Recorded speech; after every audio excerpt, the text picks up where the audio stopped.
Isso é interessante porque isso não é sobre a residência, isso é sobre a sua vida profissional. Então, basicamente, se você não quer receber ordens de alguém que sabe mais que você, isso vai impactar da forma como você vai atender seus pacientes. Por exemplo, eu acho que um bom profissional não é aquele que sabe de tudo, porque ninguém sabe de tudo. Não é aquele que acha que sabe tudo, é aquele que reconhece que não sabe de tudo e estuda mais, e busca mais.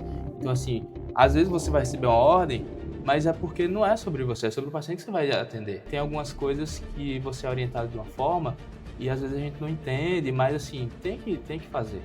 Isso é sobre personalidade, na verdade. Então, assim, talvez você não tenha o perfil de trabalhar em equipe, porque quem não sabe receber ordem não sabe trabalhar em equipe. E o ambiente hospitalar é um ambiente que a gente trabalha em equipe. Exatamente.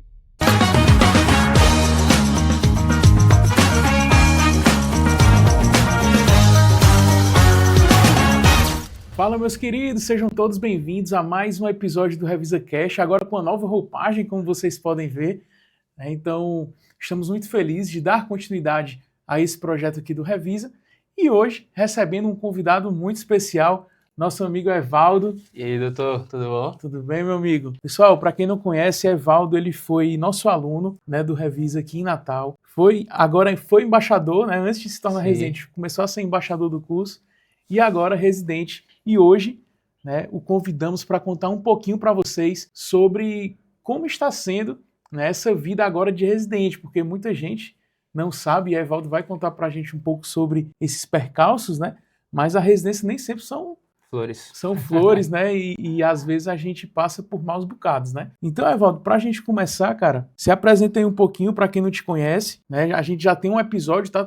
Inclusive, a gente vai deixar o link aqui embaixo para você assistir o outro episódio que fizemos com o Evaldo, que foi contando sobre a trajetória de estudo dele, tá? Mas, Evaldo, se apresenta aí um pouquinho, fala onde tu se formou, né? Fala onde foi que tu passou, né? Conta aí pro pessoal para já fazer essa introdução inicial. Então, inicialmente eu queria agradecer o convite, Luiz, por mais uma vez estar aqui, oportunidade de voltar aqui para Natal e com certeza passar aqui no Revisa. Eu sou Evaldo, sou recém-formado pela Universidade Federal do Rio Grande do Norte. Fui aluno do Revisa no meu último ano de graduação. Consegui as aprovações, né, em um ano, graças a Deus, graças à equipe aí. Fui aprovado pelo Enare, fui aprovado no Hospital do Câncer de Mato Grosso, onde hoje eu sou residente, e também fui bem colocado em outras provas que eu fiz, né? Então, graças a Deus, teve um sucesso aí nos estudos e foi o assunto do último podcast. E hoje eu volto para retornar, né, quase um ano depois, como é que é essa experiência. Então é isso, eu fico muito grato. Perfeito, meu amigo. Evaldo, para a gente começar, cara, eu queria que você contasse para a gente o que está sendo, na verdade, durante esse teu R1, principalmente no início, acho que é o período ali mais conturbado, né? A gente sabe que sair de casa para ir morar em outro local, né? Acredito que foi tua primeira vez que isso aconteceu, né? De sair para morar fora e, além disso, ter o R1 ainda, né? Então conta para a gente qual foi as dificuldades que tu sentiu no quesito ali da residência em si, né? Transicionando aí de candidato, né? De aspirante a residente e R1, né? O que foi que tu sentiu mais assim de dificuldade nesse início? Cara, seguinte, quando a gente é aluno, às vezes a gente já tem um estágio prévio, então a gente imagina o que é o R1, porque a gente acompanha outros residentes. E era o que eu imaginava. Eu imaginava que o meu R1 ia ser baseado na vivência que eu assistia aqui pela UFRN. O fato de eu ter optado por ir para longe, né, o Mato Grosso, que era um estado bem distante daqui, fez com que eu tivesse que lidar com toda a adaptação de morar sozinho, de lidar com minha casa, de fazer minhas responsabilidades, de ser independente, de organizar minha vida financeira e de dar conta da profissão que é ser residente, né? Então, basicamente, foi um período bastante difícil. Na primeira semana a gente tá ainda a ficha caindo, a gente conhece o hospital, vai pegando as coisas, vai entendendo o que é aquilo, e a gente ainda está celebrando bastante, porque após da aprovação vem a celebração. E aí isso faz com que a gente idealize muita coisa. E aí, quando definitivamente as coisas começam, a gente percebe que não é tão simples assim. E a gente dá conta da responsabilidade que é ser R1, principalmente o R1 numa cidade que eu não conhecia, não tinha amigos, não tinha família, e acabei caindo sozinho lá. Então, foi um período de adaptação que foi mais difícil lá nos 2, 3 primeiros meses, porque é um período que a gente, é um período de adaptação, que a gente, querendo ou não, é o período que a gente está sendo mais observado, então nossos R+, os nossos preceptores estão observando, estão conhecendo o nosso perfil, porque apesar de ter uma entrevista, ninguém conhece é uma pessoa com 1 hora de perguntas, 30 minutos de perguntas. E aí acabou que eu precisei me adaptar realmente, dar conta das coisas, conseguir organizar e gerir meu tempo e também lidar com responsabilidades que antes eu nunca tinha dado. Esse é um ponto muito importante, Evaldo. A responsabilidade. É muita gente que está nos ouvindo, que quer se tornar residente, que está na graduação de odontologia, ou até mesmo já é formado, né? Não tem, acredito que 5% da noção do que é a responsabilidade, né, de um residente, Isso. né, e depois de um cirurgião. Então, quando tu transiciona, né, da graduação, que foi no teu caso, né, tu saiu da graduação direto para a residência, né? Então, é um salto de responsabilidade gigantesco. Gigantesco. A vida, às vezes, do paciente está na tua mão. Num PS ali que o paciente chega sangrando e tu tem que dar conta, porque senão o paciente vai sanguinar, né? Exatamente. E também tu vai sentir isso também quando tu for se tornar cirurgião muito em breve. E eu queria que tu contasse pra gente um pouco, né, de como foi essa tua experiência com esse aumento de responsabilidade. Tu sentiu muito isso no início? Então, eu trabalho no Hospital do Câncer. Então já é um hospital delicado, porque as pessoas que chegam lá são pessoas em situações delicadas. Então, por vezes, a gente lida com pacientes em fase já câncer avançado, pacientes que às vezes a gente faz uma cirurgia, né, exopré-protética e tenta preparar ele para iniciar a radioterapia e às vezes o câncer não espera. Então, assim, a gente lida geralmente com situações que no início me assustaram um pouco, porque eu não esperava tanta responsabilidade de uma vez só. Fora isso, tem o PS, né, que a gente lida com pacientes que às vezes chegam com sangramento ativo e a boca tem que curar. E aí a gente, como R1, a gente tem que, ainda assim, às vezes é a gente que tem que fazer. Na verdade, se for no meu plantão, eu que tenho que resolver. Então a gente lida com inseguranças de início, a gente está sendo supervisionado no início, mas depois a gente tem que preparar, porque, por exemplo, depois a gente tem que resolver. Não tem isso. Um bom residente é um residente que resolve as coisas. Então, porque querendo ou não, daqui a pouco eu não vou ter mais supervisão, daqui a pouco é eu que vou responder pelas coisas. Então, o fato de demorar, às vezes, a operar, o fato de não conseguir finalizar a cirurgia num período só, às vezes eu preciso fazer uma exo de múltipla e de todas de ambas as arcadas, de todos os dentes, e aí se eu não conseguir finalizar aquela cirurgia naquele dia, eu tenho que marcar outro dia, e isso é uma sessão de rádio que vai demorar mais, e aí o câncer não espera. Então, assim, acaba que a gente tem essa responsabilidade de conseguir fazer bem feito, até porque se tiver complicação no pós-operatório também vai atrapalhar o tratamento do paciente, e fazer de forma eficaz, de forma rápida. Então a responsabilidade ela chega desde o nosso R1, quando a gente, mesmo no ambulatório de oral menor, até o PS, onde a gente precisa também intervir numa sutura, numa redução de alguma coisa ali, numa fixação, numa estabilização de fratura. E aí vai ampliando, né, e aumentando a partir do tempo de residência. Um ponto importante que você tocou, e que eu também acho que é muito interessante, é a questão de um bom R1 ele ser aquele R1 resolutivo, Sim. né? E isso muitas pessoas acham, né, que você vai entrar na residência e que eu espero que as pessoas que entram elas consigam ter esse suporte que elas acham que tem, mas nem sempre você vai ter aquela pessoa que vai pegar na tua mão, que vai te ensinar, né, que vai te colocar numa sala para ministrar uma aula de um tema que talvez tu nunca viu na graduação, para tu poder fazer nos pacientes no pronto-socorro, Uhum. né? E a gente sabe que não é assim que Não funciona. é assim. A gente vê que a pessoa entra e às vezes tu já tem que realmente ou saber já de algumas coisas, ou então tu mesmo vai buscar atrás, ou então tu mesmo tem que pedir ajuda ali para os teus R+, para os teus preceptores. Como foi isso lá no HCAM, quando tu chegou? Então, quando eu cheguei no HCAM, eu cheguei bastante satisfeito, porque eu tinha eu fui bem colocado na prova, né?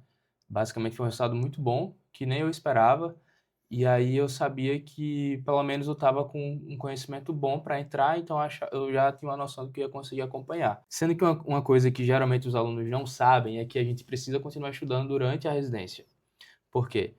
Lá no HCAM a gente tem sessões semanais de casos clínicos.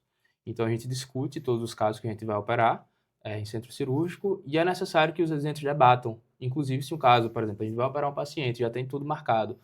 O planejamento é esse. Se você discordar, você tem que falar, porque pode mudar. Às vezes já acontece da gente discutir no caso, contraindicar o procedimento. E isso é bom, porque na verdade significa que tudo a gente está discutindo para não ter sobreindicação de cirurgia, para não ficar algo aquém, querendo ou não, é um paciente, né? É dinheiro público envolvido na cirurgia, muitas coisas, e a gente tem bastante consciência em relação a isso. Outra coisa é o ambulatório. A partir do momento que chega um paciente com uma lesão, né, você precisa ter um conhecimento prévio de estomatologia. Então, por vezes, a gente estuda para passar na prova, sendo que uma coisa que a doutora Ana Luísa, que é a preceptora minha, sempre fala, que é patologia não lê livro. Então, basicamente, não é porque a gente vê ali no livro aquela questão que a lesão vai ser similar. Então, a gente tem que desconfiar. É engraçado porque a gente discute muitas lesões que a gente vai conduzindo por um caminho quando vê, não é. Tinha cor, tinha cheiro, tinha tudo de mamelo. Quando vê lá, não é mamelo, é um carcinoma. E aí a gente sempre fica. Toda vez que a gente discute esses casos, a gente leva uma surpresa. E a gente basicamente reflete isso na nossa clínica. Hoje em dia, eu acho que a nossa equipe é bem alinhada em relação à patologia, em relação a tudo, porque a gente semanalmente a gente realmente discute os casos de ATM, de patologia para definir diagnóstico e hipóteses diagnósticas. E aí acaba que a gente vai definir um plano de tratamento. Então é engraçado porque lá, quando a gente vai passar caso, o R1 atende primeiro, o R1 organiza o ambulatório.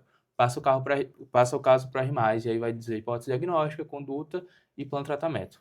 O R+, vai, se discordar, corrige, altera, depois o R1 vai no R3, faz a mesma coisa, depois o R1 vai no preceptor e faz a mesma coisa. E dessa forma, todos estão cientes de todos os casos que rodam no ambulatório. E acaba que isso a gente vai sincronizando, basicamente, como é que a gente vai conduzir esses casos. Legal. Evaldo, tu começou a falar um pouquinho aí sobre as atividades da residência, e quem escuta de fora e ouve, né, pô, Evaldo tá no HCAM, né, um hospital de câncer, né, acha que lá só tem patologia, Uhum. né, mas a gente sabe que não é bem assim. Conta pra gente um pouquinho quais são os procedimentos, né, que hoje vocês realizam lá, vocês que eu falo todos os R's, né, Aham. e qual é a atividade, assim, explica pra gente no detalhe, assim, qual é a atividade de cada ano Residente. da residência, né? O que é que o R1, o R2, o R3, o que é que cada um faz. Tá. O Hospital do Câncer é um hospital de referência do Centro-Oeste, certo? É um hospital que, quando foi aprovado, né, eu perguntei para o senhor, perguntei para os professores, e realmente, indubitavelmente, era o local que eu deveria escolher. E escolhi, e hoje em dia eu não me arrependo, eu não me vejo em outro serviço. Por quê? Eu acho que é um hospital que tem uma boa casuística de cirurgias. A gente tem centros cirúrgicos disponíveis todos os dias. Então, tem dia que a gente coloca 3 cirurgias. Tem um hospital muito bom que é referência no estado, que a gente roda no trauma. E tem uma equipe muito boa, uma equipe realmente sensacional de anestesiologia, de anestesistas, né? De equipe que vai dar suporte pra gente. Lá, a casuística principal da bucomaxilo que a gente vê, de diferencial, eu acho que a gente opera bastante ATM, descopexias, condilectomia, geralmente as cirurgias abertas. Que eu vejo que alguns outros serviços não operam tanto dessa forma. Faz algumas artrocenteses, faz algumas cirurgias já minimamente invasivas. Na parte de cirurgias ortognáticas, a gente faz lá as cirurgias ortognáticas com as duas técnicas, todo o planejamento virtual, tudo a gente tem esse embasamento. Lá a gente também faz muito implante, tanto ambulatorial como em caso de centro cirúrgico, então a gente tem a casuística de implantes, um estudo também, uma preparação em relação à reabilitação protética associada aos implantes. Implantes zigomáticos, a parte de reabilitação até, porque muitos pacientes eles são mutilados devido ao câncer, então a gente trabalha nessa reabilitação também. Acompanha as próteses faciais, acompanha a prótese bucomaxilo, que inclusive foi um diferencial, foi um dos trabalhos que eu levei para o congresso. A gente tem muito oral menor, mas muita mesmo. Esse ano, a gente operou mais de 500 cirurgias oral menor, porque o R1 ele fica só pela estatística, e aí, assim, a gente sempre põe, né, para fazer esse levantamento, então é uma demanda grande, e quem opera é o R1, então são 2 R1s para operar esse número de cirurgias, então a gente pega a mão, sem sombra de dúvidas. A gente tem bastante trauma, assim como qualquer outro serviço, então, assim, eu acho que trauma não seria um diferencial, porque todos os serviços têm, sendo que a gente tem um fluxo bom, né? E aí a gente vai ver nessas técnicas. A gente tem também algumas cirurgias de mentoplastia, de prótese facial, a gente também faz lá. de cunho mais estético. E basicamente eu acho que é isso, os pontos Boa, é um serviço principais. bem completo, né? É um serviço bem completo. Bem completo, muito bom, viu? E fora isso, a gente vê que tem uma estrutura muito bacana no hospital, né? Tem uma estrutura muito bacana. Isso é um ponto que é importante eu falar, porque eu acho que é um dos diferenciais do Hospital do Câncer. O Hospital do Câncer é um hospital filantrópico. Então, ele é um hospital que a gente atende SUS e atende particular. O hospital tem um sistema de coordenação que é bastante resolutivo. Então, a gente tem a nossa impressora 3D, a gente imprime nosso material, a gente tem nosso scanner. Então, a gente faz muita coisa com planejamento virtual, desde uma reabilitação protética sobre implantes, uma prótese impressa. A gente tem os equipamentos de laser, como a gente lida com muita Sim, é muito osteonecrose, importante, né? a gente tem todo o equipamento de laser, de azul de metileno, de terapias que a gente vai englobando, a gente estuda bastante essas complicações de pacientes oncológicos.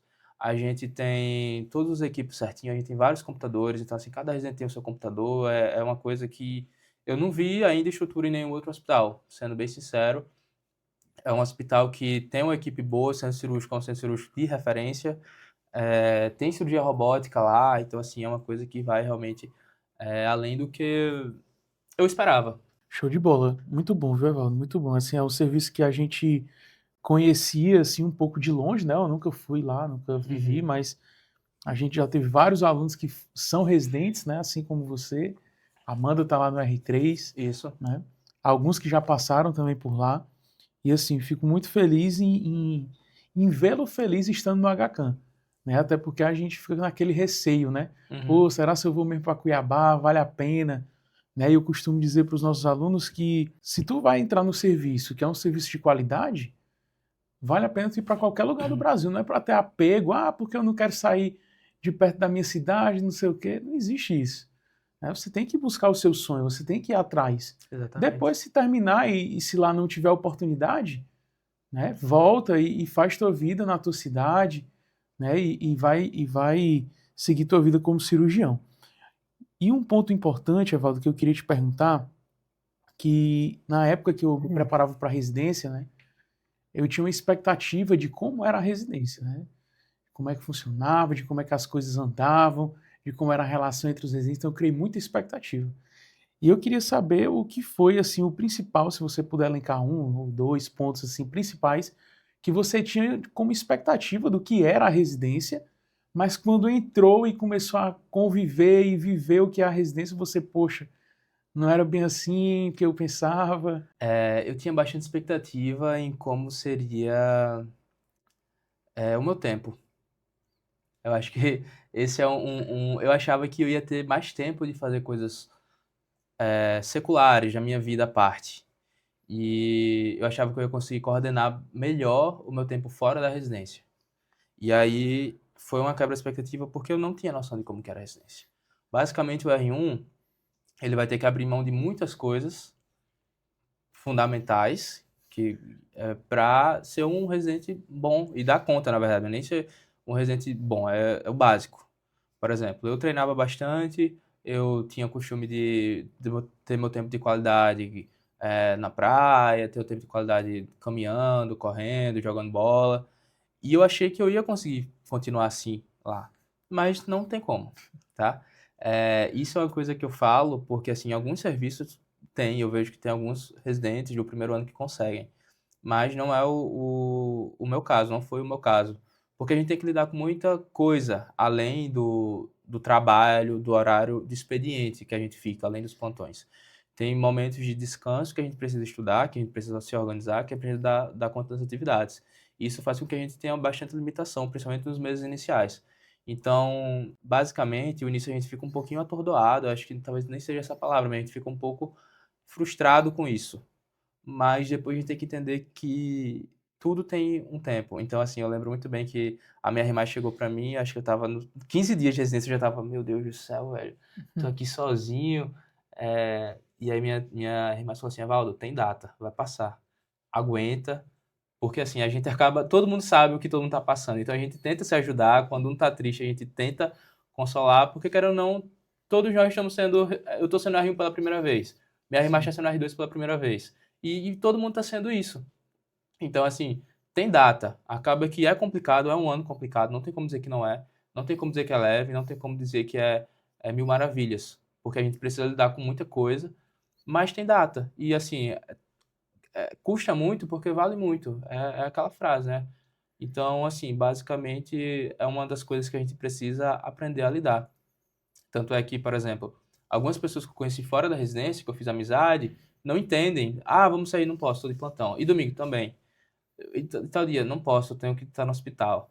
E aí, o povo diz assim, cara, você não para? Eu falei, cara, paro, só que não dá. E assim, nem todo mundo entende. Às vezes acha que a gente tá dando desculpa, mas não é assim, sabe? Verdade. Uma coisa que eu queria te perguntar, Evaldo, durante a tua fala, me veio essa pergunta na cabeça, né? Você trocaria, né, estar onde você está hoje, né, sabendo de tudo isso que você viveu, você trocaria estar em outro serviço, mas tendo uma vida mais tranquila, podendo ir para academia, fazendo sua corridinha matinal ali, você fazia essa troca, não? Não, cara. Cara, essa pergunta é muito boa. Eu não trocaria, sabe por quê? É engraçado porque, às vezes, quando eu tô reclamando, aí eu digo assim, graças a Deus. Porque pior é quem tá. Pior seria se eu estivesse estudando mais um ano pra estar aqui. E assim, todo mundo lá percebe o quanto eu sou grato por estar lá. Eu sempre falo pros preceptores, porque assim, os preceptores lá são muito bons. Isso é outro ponto que daria só para conversa aqui. Os preceptores são preceptores que escutam, que ensinam, que conversam. Isso nem todo lugar tem. É, exatamente. Isso nem todo lugar tem. Na verdade, em poucos lugares tem. Exato. Então, às vezes a gente quer conversar e o preceptor vai e conversa, não está no plantão. Então, assim, lá é um lugar realmente que me surpreendeu também nisso. Então, eu não trocaria, sabe por quê? Porque eu conheço algumas residências que têm um perfil diferente que eu sei que eu acho que talvez eu não estaria satisfeito. Porque opera com um número menor, tem uma menor casuística de cirurgias, às vezes faz algumas outras atividades mais abrangentes que não estão focadas na cirurgia, às vezes acaba que não tem aquela preparação, ou então pelo menos não tem aquele fluxo tão grande, que possibilita o residente a ter um momento maior de descanso. Mas, em contrapartida, por eu ter menos descanso, eu acabo operando mais, eu acabo tendo mais mão, eu acabo tendo um raciocínio clínico bom. Então, hoje em dia, eu me sinto seguro para fazer quase todas as cirurgias oral menor. Obviamente, a gente está sempre aprendendo, mas pelo fluxo que a gente tem lá, cara, a gente aprendeu muito em poucos meses, sabe? Assim, um mês de residência eu já tava, tipo assim, meu Deus, quanta coisa eu aprendi. E aí, eu não trocaria o HCAM por nenhum outro serviço. Você sabe que o HCAM não era a minha primeira opção, mas quando eu passei no HCAM, eu falei, é o HCAM. Cuiabá foi uma cidade que entrou assim como uma das últimas opções, porque eu pensava nem em fazer a prova.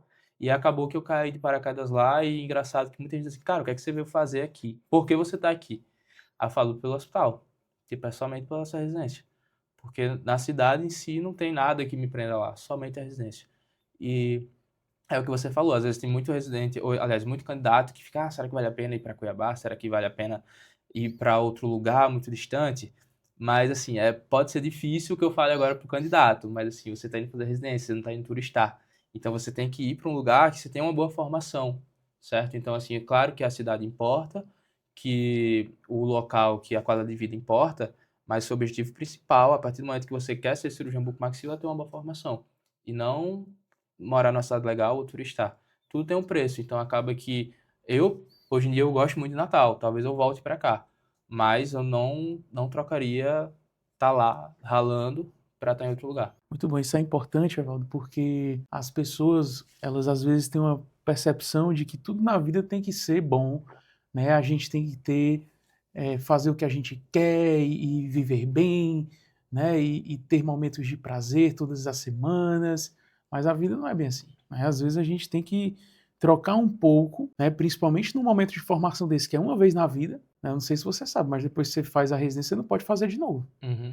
Né? Você, como cirurgião, você não pode voltar para fazer uma residência. É proibido. Então, é uma vez na tua vida que tu vai passar pelo R1, pelo R2 e pelo R3. Né? Exatamente. Imagina que é uma criança. Uma criança ela só faz a alfabetização uma vez. Não volta Exatamente. mais não, meu amigo. Né? Você aprende a andar de bicicleta uma vez na vida. Depois que você aprende, não desaprende mais. Então, tem que ser os 3 anos de maior dedicação da tua vida. Para que quando tu se torne cirurgião, tu não fique um cirurgião frustrado, que não sabe operar, né? Que vai perder paciente porque não opera tal caso, porque não aprendeu na residência, ou não tem fogo nos olhos para poder fazer um curso depois, um fellow, algo nesse sentido, para buscar novos conhecimentos. Então, para quem está nos ouvindo, até mesmo para você, tenha essa vontade durante os 3 anos.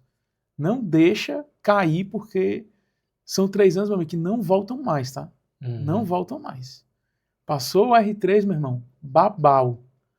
Agora é por tua conta e risco, entendeu? Exatamente. Então aproveita, suga o máximo no bom sentido que você puder, né? Sempre que tiver uma oportunidade de operar, opere, né? Faça o que tem que ser feito. E falar em operar, né? A gente nos bastidores aqui, você já estava me comentando que no R1 já operou uns traumazinhos aí, rapaz. Eu tô achando os residentes lá muito bons, viu? Os seus R mais estão muito bonzinhos. Conta aí, Evaldo, pra gente o que é que cada residente faz lá. O R1 opera papel, mas lá opera trauma também, né? Conta aí pra gente, o que é que o R1 faz, o R2, o R3, para o pessoal saber. Então, lá a gente tem uma divisão que, não sei se é em todos os programas que seguem essa sequência, né? Mas lá, basicamente, o R1, ele vai organizar toda a parte burocrática, organiza papéis, organiza centro cirúrgico, organiza, inclusive, agenda, que isso dedica um pouquinho de tempo, mas, assim, eu acho que é até uma forma de você ver a personalidade de alguém é fazer ela lidar com os pacientes de um ambulatório que tem uma alta demanda. Então, o cara precisa ter organização. Além de toda essa parte mais trabalhosa, Burocrática. burocrática, a gente opera todas as cirurgias orais menores, né, no ambulatório. Opera alguns traumas pequenos, assim, se for, por exemplo, fratura nasal, se for arco, faz drenagem, né, de infecções, fistulectomias, algumas pequenas patologias, tudo em centro cirúrgico. Algumas pequenas patologias e cirurgias pré-radioterapia. Então, algumas exodontias múltiplas de pacientes com câncer de boca que não conseguem abrir a boca, não tem como fazer sob anestesia local. O R1 ele é responsável por organizar todo o caso, acompanhar juntamente com a cirurgia geral, toda a questão de tracostomia, faz as exodontias, enfim, tudo mais. O fato que você falou foi porque, basicamente, como a gente está indo para o final do R1, eles começam a liberar, nossos R+, começam a liberar algumas coisas. Então, tem algumas cirurgias que eles deixam a gente ir fazendo, porque, querendo ou não, a gente vai se tornar R2. Próximo ano, né? Então, claro, é uma coisa muito boa, mas, assim, lá é muito por mérito. Então, eles sempre deixam claro que, por exemplo, pode chegar até uma cirurgia, um marco de R1. Se o R1 ele não estiver merecendo, se ele estiver, enfim, dando trabalho, ele não vai fazer o arco, certo? Lá a gente tem uma hierarquia muito forte entre residentes. E essa hierarquia é forte ao ponto de preceptores não intervirem. Então, se o R+, ele toma a conduta para educar o R1, é essa conduta. Você não tem muito o que fazer. Então, já o R2, ele além de cuidar dos R1s, né? Talvez é o trabalho mais árduo, Que é o né, do trabalho mais R2. árduo. Porque durante o R1 eu ficava tipo, meu Deus, nossa, velho, fica muito em cima. E agora eu digo assim, caramba, velho, eu entendo porque eles pegam tanto assim no nosso pé, porque vão chegar mais dois que eu e minha R igual a gente vai ter que cuidar. Então, assim, além de cuidar do R1, que é um trabalho difícil, que inclusive eu peço desculpa aos R+, aqui por todo o trabalho que eu dei esse ano, os R2 eles operam traumas, né? Operam patologias e basicamente isso.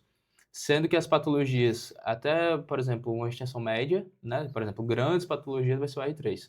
E traumas, todos os traumas, exceto côndilo e órbita. Já o R3, sim, e o R2 opera também implantes, né? Sim.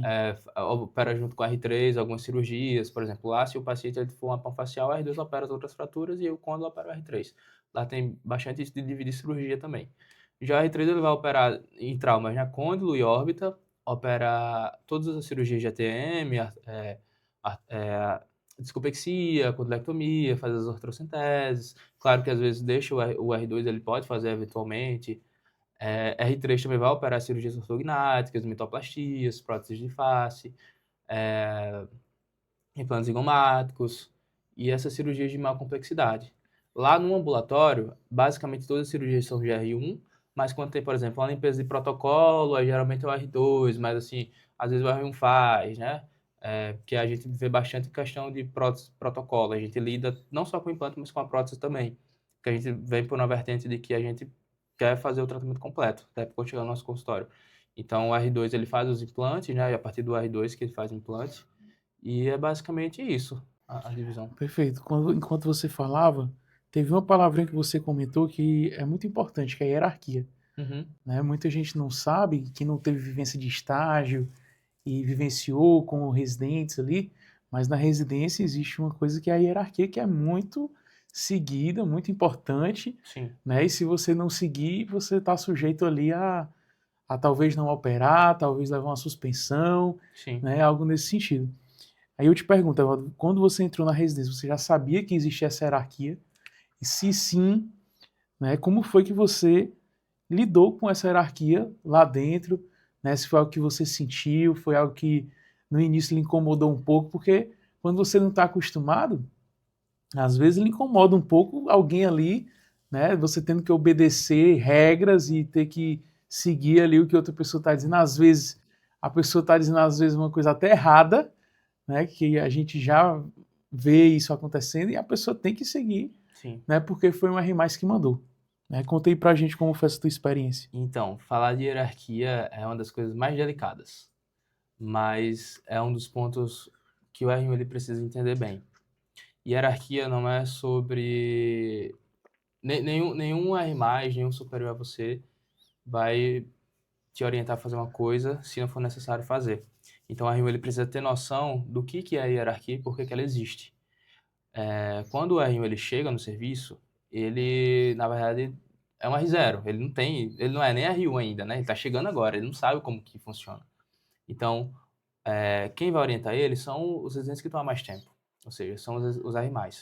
E obedecer a hierarquia é fundamental. Eu sabia que tinha uma hierarquia, mas eu confesso que eu não sabia que a hierarquia era tão forte. Então, assim, para mim, eu tive que aprender a lidar muita coisa. E isso reflete muito na personalidade de cada um. Por exemplo, eu tenho. Isso não eu estou falando, mas a gente conversa bastante. Eu tenho um perfil que sou um pouco mais calmo, que eu nem sabia que eu tinha isso. A gente vai descobrindo na residência. Eu achava na minha cabeça que eu não era calmo. Mas eu sou bastante tranquilo. Então, assim, se eu receber ordem, se eu receber é, alguma exortação, algo do tipo, eu sei receber a crítica e tento melhorar, né? Mas tem perfis que não são dessa forma. Então, o R1, ele, quando ele entra na residência, ele tem que saber que, primeiro, assumir algumas coisas. A primeira coisa é saber que ele está lá para aprender. Ele está lá mais para aprender do que para contribuir, até porque ele está no estágio inicial. Então, assim, ele precisa escutar os superiores para conseguir entender, até porque quem vai ensinar é o R+. Então, ele precisa ter uma boa relação, ele precisa entender quando está errado e ele precisa assumir as coisas que ele faz e até as coisas que ele não faz. Isso pelo bem-estar. Então, assim, escutar o superior, reconhecer o erro, reconhecer que às vezes a forma que você está fazendo não é a melhor, isso é fundamental. Não adianta entrar na residência se você não entende que você tem que obedecer. Depois, quando você sair da residência, você faz da forma que você bem querer. Mas lá tem um chefe que tem, né? Passaram tantos residentes por lá que são gratos pelo serviço. Não é você que vai mudar a forma que a residência está. Então, assim, fica uma dica para os candidatos que vão ingressar na residência, basicamente para focar que tudo tem um porquê. Então, não adianta você entrar e você querer saber muito, querer mudar as coisas, porque basicamente muitos residentes estão lá há mais tempo e eles que vão te ensinar. Então é basicamente isso. E o que tu falaria para a pessoa que quer fazer a residência, mas ela não gosta de receber ordens?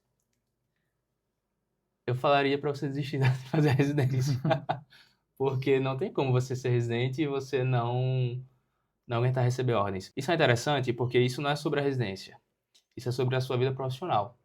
Então, basicamente, se você não quer receber ordens de alguém que sabe mais que você, isso vai impactar da forma como você vai atender seus pacientes. Por exemplo, eu acho que um bom profissional não é aquele que sabe de tudo, porque ninguém sabe de tudo. Não é aquele que acha que sabe tudo, é aquele que reconhece que não sabe de tudo e estuda mais e busca mais.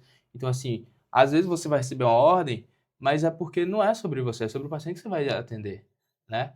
Tem algumas coisas que você é orientado de uma forma e às vezes a gente não entende, mas assim, tem que fazer.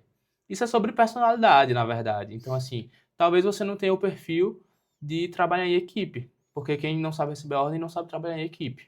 E o ambiente hospitalar é um ambiente que a gente trabalha em equipe. Exatamente. E eu levantei essa bola, tá, Evaldo? Porque a gente vê que hoje em dia muitos alunos, eles passam na residência, né? Passam por todo o processo que você passou, às vezes até por mais tempo, e quando entra na residência, né, sofre aquele baque inicial que você sofreu, né? Principalmente no que tange à hierarquia. né, e não consegue, né, continuar na residência por conta disso, né, porque acha que recebe muita ordem, porque é muita pressão, ou porque trabalha demais, né, e acaba saindo e desistindo do sonho por conta disso. Né? Então, como o Evaldo bem falou, né, se você é uma pessoa que tem esse perfil e quer fazer a residência, tente já desde agora trabalhar isso, porque senão vão ser 3 anos que você vai ser massacrado se você continuar, né, e se conseguir passar pelo menos do primeiro ano. Tá? Então é um ponto aí que fica de observação para todos vocês. E um ponto aqui, Evaldo, que eu anotei, que a gente estava conversando antes de começar, é que hoje o Colégio Brasileiro ele tem um programa, né, de apoio às residências que ele permite com que você faça uma espécie de estágio, né, em outro serviço, e você me falou que fez essa prova. Eu queria que você explicasse melhor para a gente, né, para mim principalmente, que eu quero conhecer mais sobre isso, e para o pessoal que está nos assistindo, como é que funciona esse programa, né, e o que te fez, né, estando num programa de excelência, né, ter esse tino para poder, não, vou fazer um estágio em outro serviço, o que foi que te levou a isso? Ótima pergunta, Ferreira. É o seguinte, eu também não sabia que existia esse programa. Estava eu lá em um dia comum da residência e aí meu preceptor mandou mensagem para os residentes, o Dr. Everton, né, o coordenador, mandou essa mensagem falando que tinha saído um edital, né, do programa de rotação de residentes. E aí eu fui dar uma olhada. Basicamente, o Colégio Brasileiro ele disponibiliza 4 vagas, né, a partir de uma prova, para você fazer um estágio em qualquer outro programa que esteja vinculado ao serviço, ao Colégio Brasileiro. E ele financia tanto a passagem como a hospedagem, até no valor de uma bolsa. Tem alguns pré-requisitos para o candidato concorrer, e um desses pré-requisitos era estar no segundo ano de residência, ser membro do Colégio Brasileiro e ser aprovado na prova. Basicamente, os 3 principais é esse. Então, seria por ordem de classificação. Eu estou no R1, então eu não poderia concorrer a essa vaga. Então, eu conversei com o meu preceptor, falei, professor, estou ciente que se eu for aprovado, eu não consigo ir durante o R1, mas eu quero fazer a prova para ver como é que tá, né? Enfim, querendo ou não, a gente estuda tanto, e aí quando entra na residência não tem tanto tempo assim para estudar. E aí eu, enfim, fiz algumas questões, né? Tentei revisar um pouquinho quando tinha o tempo livre no plantão e fui fazer a prova. E aí, depois recebi um e-mail, né, me convocando, então, assim, fui um dos selecionados. E aí eu fui conversar com o meu preceptor, professor, lembra daquela prova? Pronto, deu certo. Sendo que eu preciso ver algumas coisas para ver se eu consigo fazer esse estágio. E uma das coisas que o edital ele é vigente até junho de 2026, então eu vou ser R2 já. Então, basicamente, a gente conversou e eu vou ter essa oportunidade. Aí, o ponto que você perguntou é, por que eu vou sair do HCAM se é um serviço que eu gosto tanto? Então, basicamente, foi por isso que eu cheguei, mandei uma mensagem para o Ferreira, professor, se eu indico algum serviço para eu ir, mandei mensagem para o professor Rafael também aqui do Revisa, que é amigo meu. Conversei com alguns cirurgiões, assim, que eu conhecia, né? Inclusive com meus preceptores. E aí, estava estudando, escolhi um serviço para ir. E por que eu vou sair do HCAM? Uma das coisas que eu conversei com meus R+, né, os outros residentes, seria, assim, é um estágio observacional. Então, basicamente, no meu R2, eu vou abrir mão de um mês operando para ir assistir cirurgias em outro estado. Então, talvez isso não compense. Sobretudo, eu acho que, às vezes, a gente precisa ver como é que funciona nos outros lugares. A filosofia que a gente tem no HCAM, por vezes, não é a filosofia que a gente tem aqui no Nordeste, que a gente tem lá no sul do país, ou que a gente tem em São Paulo, ou, enfim, qualquer outro lugar. E aí eu acho isso válido porque a gente precisa, às vezes, ver como é que está em outros lugares. A gente tem grandes nomes da Bucomaxilo, nomes que são conhecidos internacionalmente, que são aqui do Brasil. Então, assim, é uma oportunidade que eu tenho para aprender com eles, né, observar, trocar uma ideia. E aí isso fez com que eu optasse, né, aceitasse, e estou me organizando para ir ano que vem, certo? Então, basicamente, é uma prova que a gente faz, a gente tem um número de acerto e geralmente abre mais, se eu não me engano, vai abrir mais de um edital ano que vem. Então, ano que vem, acredito que vão ser 2 provas. Uma já no início do ano e outra no final. E aí tem essa oportunidade do residente conhecer outros serviços e aprender um pouco mais. Perfeito, perfeito, Evaldo. Muito bom, cara. Assim, é realmente uma oportunidade incrível, né? Você tá, por exemplo, no HCAM e poder ir para qualquer outro local, que é basicamente hoje quase todas as residências estão cadastradas lá, né? Isso. Quando você me mandou lá que eu vi o tanto de residência, meu irmão, Qualquer lugar. você quer ir passar férias ou quer ir? Exatamente. Mas é isso aí, pô, muito bom, é uma oportunidade incrível, né? Espero que você consiga aí realmente ir para um bom serviço, tá? E uma coisa que eu olhei, eu acompanho bastante ali as redes sociais, né? E eu vi que você foi para o Copac e ganhou um prêmio lá, não foi? Conta aí Isso. pra gente qual foi o trabalho que você levou, né? Conta um pouquinho pra gente desse caso aí que você levou pro Copac. Então, quando eu cheguei lá no Hospital do Câncer, eu me encantei pelo hospital. Não é novidade. E aí eu tava assim, eu cheguei pro Dr. Evaristo, que é um dos professores lá que faz muita pesquisa científica.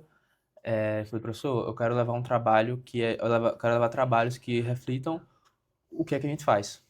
Então eu escolhi alguns trabalhos, montei alguns, né? Montei uma série de casos de próteses nasais, montei, também levei um trabalho sobre implantes zigomáticos e teve um trabalho muito especial junto com o Dr. Tiago Rios, que é preceptor meu também, que a gente fez a equipe, né, tinha planejado uma prótese impressa para uma paciente que tinha sofrido uma maxilectomia pelo câncer. Na verdade, não foi só uma, foram dois casos, né? Foram dois pacientes. E aí a gente conduziu esse caso, montou esse caso de uma paciente que ela tinha perdido metade da maxila, juntamente com o palato, ou seja, ela não conseguia comer direito, não conseguia falar direito, não conseguia beber uma água direito, porque o aparelho estomatognático dela já estava comprometido. Então, basicamente, a gente conseguiu, pelo fluxo digital, fazer uma prótese impressa totalmente virtual, mais leve, que adapte bem, juntamente com a equipe da prótese bucomaxilofacial lá, do HCAM, com a doutora Maria Carmen, doutor Evaristo, doutora Ana Maria também. E aí eu levei esse trabalho para lá, né? Quando eu levei esse trabalho para lá, acabou que foi um trabalho que eu apresentei assim, coloquei meu coração, porque era um trabalho que eu acho válido. E é um trabalho que eu queria que o pessoal conhecesse, porque não é, na verdade, eu quase não conheço serviços que têm esse tipo de trabalho, né? E aí, quando eu fui apresentar, foi uma apresentação muito bonita. Então, eu via na banca que eles estavam também, assim, encantados com o trabalho que a gente faz lá no hospital. E aí, eu estava muito satisfeito com o que eu tinha apresentado, com o que eu tinha entregue. Sendo que eu não esperava que ia ser um dos trabalhos a serem considerados para premiação. Então, acabou que, quando foi no resultado final, eu não imaginava. Acabou que a gente conseguiu ganhar o primeiro lugar na apresentação oral, lá no Congresso Paulista, né? Isso foi muito especial para mim, porque assim, eu acho que o residente, a gente tem que mostrar as coisas boas do nosso serviço, a gente tem que botar o coração no nosso serviço, e assim, eu lembro muito bem que eu coloquei um vídeo da paciente, ela usando a prótese depois, ela conseguindo beber água, conseguindo falar e conseguindo sorrir, né? E eu acho que isso comoveu bastante o pessoal.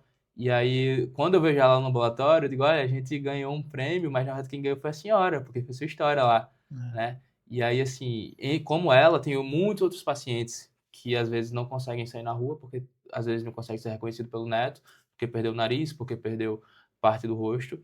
E a bucomaxilo, às vezes, não é só sobre tirar, sobre ressecar, sobre enuclear, é sobre também reabilitar, né? Então, assim, eu vejo muito essa vertente disso. É exato, muito bom, viu, cara? Muito bom. E você falando, e até eu quis me emocionar um pouco aqui, porque eu estava conversando com os meninos aqui que trabalham com a gente, né, essas semanas, e dizendo para eles que o nosso trabalho aqui, ele vai muito além do trabalho em si, né? Aham.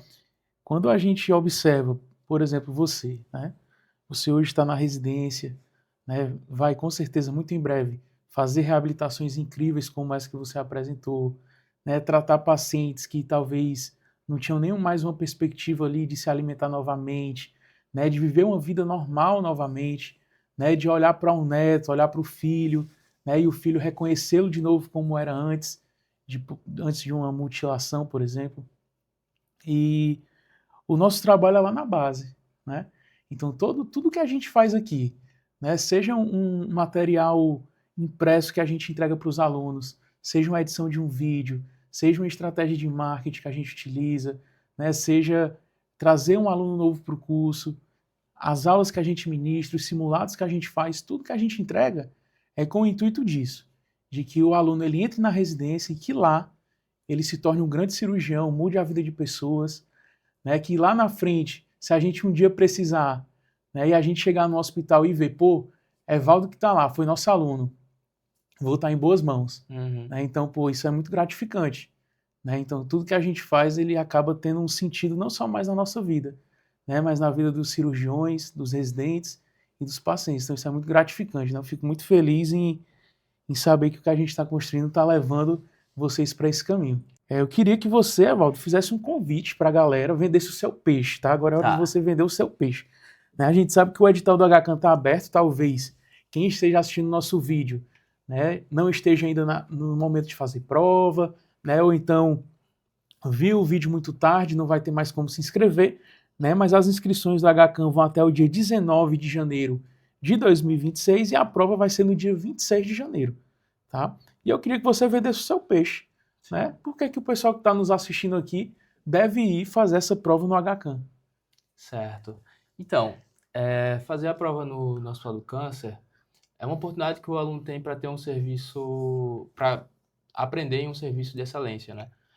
A gente tem uma equipe muito bem preparada, tem preceptores que são muito bons, operam uma casuística grande, dão oportunidade para os alunos aprenderem e realmente se preocupam com o aprendizado. Porque quando a gente fala em residência, obviamente a gente precisa operar, sendo que a residência também é um teste para verificar seu perfil, para você amadurecer como pessoa, como profissional. Um bom cirurgião não é só aquele que vai operar bem, né? Um cirurgião que sabe se portar, que sabe indicar a cirurgia ou contraindicar uma cirurgia, que sabe ter um raciocínio clínico e que sabe resolver os problemas e resolver a queixa do seu paciente.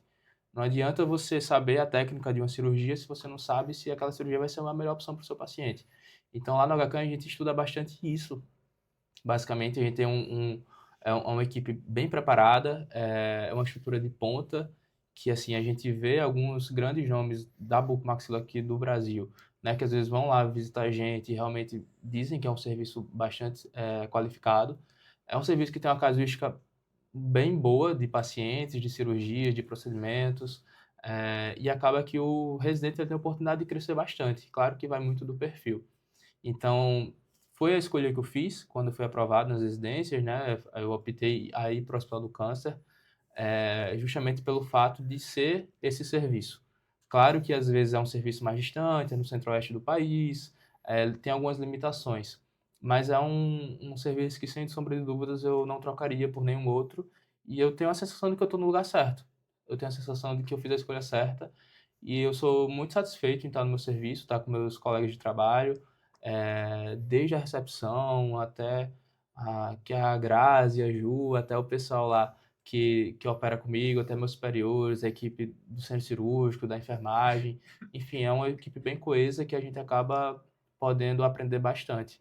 Eu digo isso porque também conheço, né, eu verifico os outros profissionais que passaram por lá e todos são muito gratos, todos não trocaria. Evaldo, meu amigo, para a gente entrar aqui na nossa reta final, eu tenho mais duas perguntinhas para lhe fazer. Sim. Tá? A primeira é a seguinte: se você tivesse a oportunidade de conversar com qualquer cirurgião, né, do mundo, né, não importa se ele ainda está entre a gente ou se ele ainda está operando, não importa, qualquer um.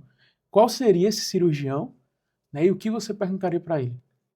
E Ferreira, eu acho que eu perguntaria Teve um cirurgião muito famoso na época da Primeira Guerra, né? O Harold Gillis. E aí ele foi um dos cirurgiões que trabalhava bastante com cirurgia plástica e acabou que ele conseguiu reabilitar muitos pacientes com ferimentos em face e tudo mais. E eu imagino que na época, né, ele não imaginava como a gente ia ser agora em 2025, né, há tanto tempo atrás, como é que como é que ele ia pavimentar o sucesso tanto da cirurgia plástica como da cirurgia bucomaxilo essas áreas que trabalham em conjunto. Uma pergunta que eu faria para ele, eu acho que seria como que ele conseguiu, né, tipo, em meio a uma guerra, na Primeira Guerra Mundial, ser precursor da reabilitação de pacientes, de conseguir tratar pacientes sem livros escritos, sem as técnicas que a gente tem hoje, o que é que passava pela cabeça dele, se ele imaginaria que hoje em dia seria uma área assim tão surpreendente, né? Uma área tão bonita como que é a nossa área de cuidado das faces. Show de bola, meu amigo, muito bom. E para a gente finalizar, Evaldo, eu gostaria que você deixasse um recado final, né? Seria mais um conselho, né, para aquela galera que está se preparando para a residência, que almeja ser residente agora em 2026, né, agora com a cabeça de residente, sabendo o que é que essa galera está passando, o que é que você deixaria para eles de conselho? Olhando para essa câmera aqui, ó. Tá bem. Então, eu diria para você se acostumar a estudar, né? Não parar de estudar, porque a gente estuda bastante para ser aprovado no processo seletivo, para passar uma prova, para ter um bom resultado, sendo que a residência não é sobre você entrar, é sobre você ter uma boa formação.